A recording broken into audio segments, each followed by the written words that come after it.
Guys यार आप सबका बहुत बहुत स्वागत है आपके अपने YouTube चैनल गणेशा वर्ल्ड पर। तो भाई यार कल जो है ना केमिस्ट्री का 11th केमिस्ट्री का पेपर है और कल के लिए हमारी तमाम जो तैयारी है वो भाई धमाकेदार होनी चाहिए, है ना। तो धमाकेदार होनी चाहिए। तो ऐसे में अंतिम में जाते जाते मेरे भाई मैं ये जो कुछ डिफरेंस अंतर बता रहा हूँ, ये अंतर वाले प्रश्न ना आप जरूर जरूर जरूर करके जाने, क्योंकि इन्हीं में से आपके पेपर में छपने वाला है। कुछ भी कर लो, जो मैं अंतर बताऊंगा इनमें से ही आपके एग्जाम में आएगा। कुछ भी कर लो, इनमें से ही आएगा, ठीक है। तो भाई अंतर हमारा पहला अंतर है, हमें भाई पहला अंतर मोलरता और मोललता में बिल्कुल यार तैयार करना है। मोलरता और मोललता में क्या अंतर है, तो भाई मोलरता की अगर बात करें तो मोलरता क्या है वो देख लो आप, है ना। तो सुनो इधर, मोलरता विलयन के आयतन में उपस्थित होती है और जो मोललता होती है विलायक के द्रव्यमान में से संबंधित है, ठीक है। तो ऐसा आप बोल सकते हो कि मोलरता विलयन के आयतन से संबंधित है और मोललता विलायक के द्रव्यमान से संबंधित है, ठीक है।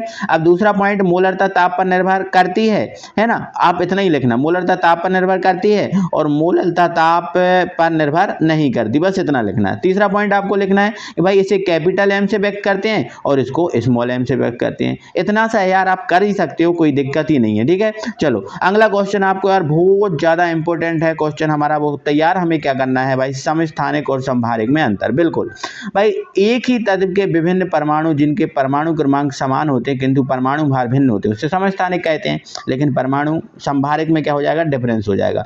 विभिन्न तत्वों के विभिन्न परमाणु जिनके परमाणु भार किंतु परमाणु भार समान होते किंतु परमाणु क्रमांक क्या होता है, भिन्न। उल्टा हो गया ना, इसमें क्या था कि परमाणु क्रमांक समान था और इसमें क्या है, परमाणु भार समान है, बस हो गया।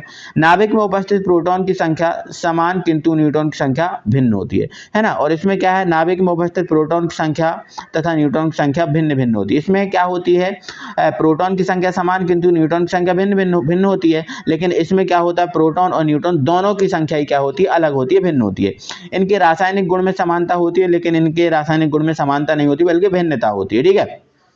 चलो अगला हमारा है पॉइंट, बाह्यतम कोश में उपस्थित इलेक्ट्रॉन की संख्या समान होती है लेकिन बाह्यतम कोश में उपस्थित इलेक्ट्रॉन की संख्या क्या होती है, भिन्न होती है। तो ऐसे करके यार चार अंतर आपके जो है ना ये कंप्लीट हो ही जाएंगे, कोई परेशानी दिक्कत नहीं है। अगला हमारा क्वेश्चन है भाई, कक्षा और कक्षक में अंतर। बिल्कुल यार, कक्षा और कक्षक में जो अंतर है ये भी हमारा एक most and most IMP question है भाई। ये क्वेश्चन तो छपते ही है, पेपर तो छपते ही है पेपर में यार, है ना। तो देखो कक्षा क्या है, देखो ये कक्षा लिख लेना, कक्ष भी आ सकता है आपको, है ना। तो नाभिक के चारों ओर निश्चित वृत्ताकार पथ जिस पर इलेक्ट्रॉन गमन करते हैं वो कक्षा आपका या कक्ष कहलाता है ना। तो नाभिक के चारों ओर का त्रिविमीय क्षेत्र जहां इलेक्ट्रॉन पाए जाने की संभावना, मतलब प्रायिकता का मतलब क्या होता है, संभावना होती है। तो प्रायिकता लिखो या संभावना एक ही बात ही होती है, ठीक है। सभी कक्ष वृत्ताकार होते हैं लेकिन एस कक्ष के अलावा विभिन्न कक्षों के आकार, मतलब ऐसा बोल सकते हो इसमें विभिन्न कक्षों के आकार भिन्न भिन्न होते हैं, ठीक है। कक्ष आदिशात्मक होते हैं लेकिन जो एस कक्षक को छोड़कर सभी क्या होते हैं, दिशात्मक होते हैं ना। तो अगला पॉइंट आपका हो जाएगा, यह इलेक्ट्रॉन की द्विविमीय गति को दर्शाता है और यह त्रिविमीय को दर्शाता है, ठीक है। तो अब बस चार ही पॉइंट याद करो, 4 पॉइंट से आपको ज्यादा याद नहीं करने, ठीक है भाई। चलो अगला क्वेश्चन है भाई, सिग्मा और पाई बंध में सबसे ज्यादा इंपॉर्टेंट क्वेश्चन की बात करूं तो यही है भाई, है ना। सिग्मा और पाई बंध में अंतर, ये भाई छपते हैं पेपर में। देखो आपको पता है 2 या 3, कभी कभी तो 4 भी अंतर आपके एग्जाम में छप जाते हैं। तो भाई ये ऐसे क्वेश्चन है जो एग्जाम में आपके छपते हैं यार, इनमें कोई दोहराए नहीं है ना। तो सिग्मा कक्षकों के सम्मुख अतिव्यापन के फलस्वरूप बनता है और ये पार्श्व अतिव्यापन के फलस्वरूप बनता है। सिग्मा बंध प्रबल होता है और ये दुर्बल होता है। सिग्मा बंध स्वतंत्र रूप से बनता है लेकिन पाई बंध का निर्माण तभी संभव है जब पहले सिग्मा बंध बने। भाई सिग्मा जो पाई है वो अकेले नहीं बनता, वो सिग्मा के साथ बनता है। 3 होगा। सिग्मा बंध के चारों ओर मुक्त घूर्णन संभव है, यहाँ पर मुक्त घूर्णन संभव नहीं है ना। तो हमें 4 ही पॉइंट याद करने, तो ये 4 पॉइंट हमारे कवर हो जाएंगे, ठीक है। अगला है इलेक्ट्रॉन ग्रहण एंथैल्पी और विद्युत ऋणात्मकता, ये भी आपका इंपॉर्टेंट क्वेश्चन है भाई। तो देखो इधर, इलेक्ट्रॉन ग्रहण एंथैल्पी एक परिणात्मक मान है एवं उस ऊर्जा को व्यक्त करती है जो एक विलगित गैसीय परमाणु के अंतिम कक्ष में एक इलेक्ट्रॉन को प्रविष्ट कराने में मुक्त होती है। लेकिन विद्युत ऋणात्मकता सहसंयोजी आबंदी वाले इलेक्ट्रॉन युग्म को परमाणु द्वारा अपनी ओर आकर्षित करने की प्रवृत्ति रखती है, ठीक है। तो चाहे तो आ रही आप ये पॉइंट कर सकते हो, ठीक है। यह विलगित अणु का गुण है और ये बंधित अणु का गुण है, ठीक है।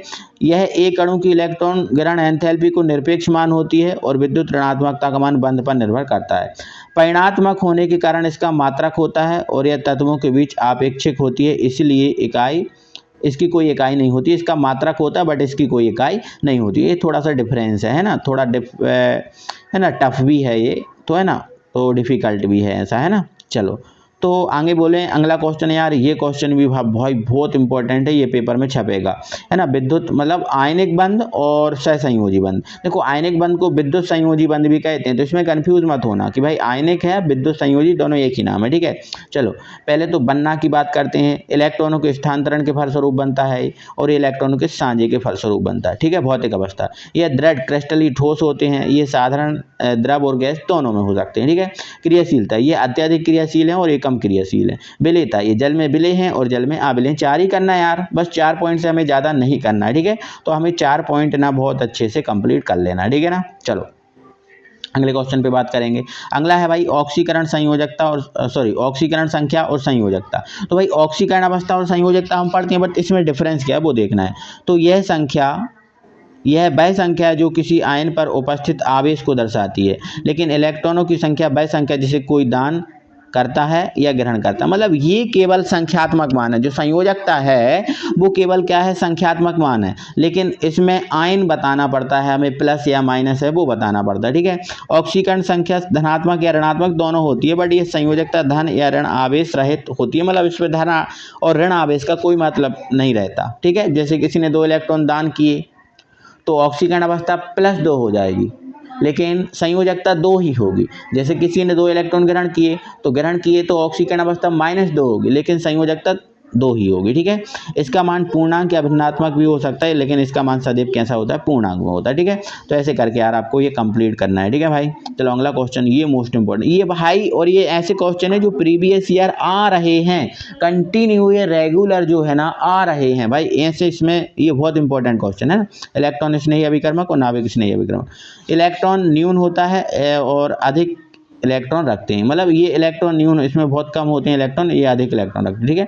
सामान्यतः संयोजी कोष में इलेक्ट्रॉन होते हैं और सामान्यतः संयोजी कोष में 8 इलेक्ट्रॉन होते हैं, ठीक है। ये धन विद्युतीय आयन होते हैं और ये ऋण विद्युतीय आयन होते हैं। उदासीन अणु जिनके अष्टक अपूर्ण होते हैं, ये इलेक्ट्रॉन युग्म ग्राही होते हैं और ये इलेक्ट्रॉन युग्म दाता होते हैं। ये लुईस अम्ल होते हैं और लुईस क्षार होते हैं। तो भाई इतना ही आपके लिए काफ़ी है, इतना ही आपको ये तैयार करना है। अगला क्वेश्चन है यार हमारा, प्रेरणिक प्रभाव और इलेक्ट्रोमैग्नेटिक प्रभाव में मोस्ट इंपॉर्टेंट अंतर है।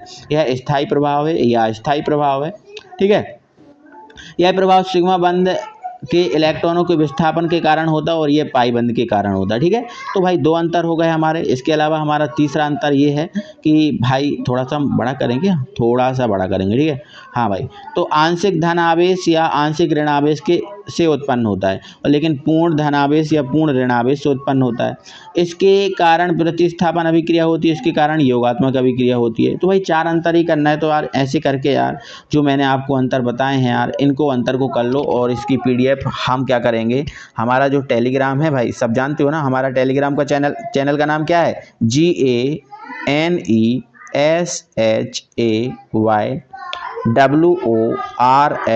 इस पर मैंने डाल दी है, आप जाओ ज्वाइन कर लो और इसकी PDF पूरी मिल जाएगी, ठीक है। फिर मिलते हैं अगले इंटरेस्टिंग वीडियो के साथ, तब तक के लिए थैंक यू वेरी मच।